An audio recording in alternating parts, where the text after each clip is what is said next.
যে যোৱা 5 বছৰত প্ৰমোদ বড়ো চৰকাৰৰ দিনত আপোনালোকে সকলোৱে জানে এটা বন্দুকৰ আৱাজ আপোনালোকে শুনা নাই, এটা গুলিৰ আৱাজ আপোনালোকে শুনা নাই, এটা কিডনেপিং হোৱা নাই, ডেথ বুলি কোনো শব্দ ব্ৰিটিছত উচ্চাৰণ হোৱা নাছিল, কোনো আৰ্মি মিলিটাৰীৰ কোনো হেৰি নাছিল, ফ্লেগ মাৰ্ক নাছিল, কোনো হত্যা হিংসা নাছিল, কোনো কিডনেপিং নাছিল, কোনো চান্দা নাছিল, কোনো কমিশ্যন নাছিল, কোনো দুৰ্নীতি নাছিল।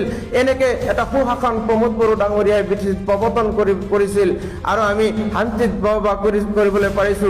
আপোনালোকে সকলোৱে জানে যে আজি বিটিচি অঞ্চলত বিভিন্ন জাতি ধৰ্মৰ মানুহে আমি বসবাস কৰো। এই বিটিচিত আজি যোৱা 5টা বছৰত প্ৰত্যেকটো জাতি জনগোষ্ঠীৰ লগত আমি ভাতৃত্ববোধেৰে জীয়াই থাকিবলৈ পাৰিছিলো। আজি 5 মাহীয়া 6 মাহীয়া কাৰ্যকালত সেইখিনি কিন্তু হেৰাই পেলাইছো। জাতি ধৰ্মৰ মাজত আজি বিভিন্ন ধৰণৰ ঘৃণাৰ ভাৱ বিয়প আৰম্ভ কৰিছে, বিভিন্ন জুৱা খেল আৰম্ভ হৈছে, আজি ঘৰ জ্বলাজ্বলি আৰম্ভ হৈছে, বিভিন্ন ধৰণৰ কিডনেপিং আৰু হত্যা আৰম্ভ হৈছে, বম ব্লাষ্টিং আৰম্ভ হৈছে। এনেকে যদি বিটিচিত অশান্তি হৈ থাকে তেতিয়াহ'লে আমাৰ নিশ্চয় অহা দিনবিলাকত বিটিচিত এক অশান্তিৰ পৰিৱেশ সৃষ্টি হ'ব।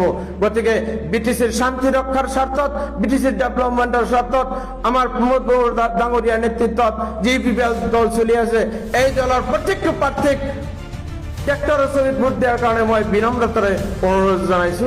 ধন্যবাদ।